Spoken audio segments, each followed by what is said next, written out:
अस्मिता कीर्ती तू अभिमान मातीचा तू शिवबाचा मावळाजी नव्या युगाची पहाट श्वासात नवनिर्माण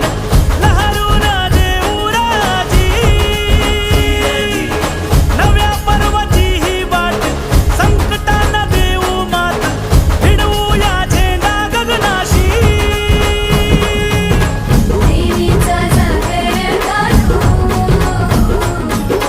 हिमतीचं बळ हे पाहू माणसाला माणूस की दे रे देवा माझ्या सात पात गिरकावून दे मोठी लढाई र लढू मातीसाठी र गड्या मनगटाच जोर लावून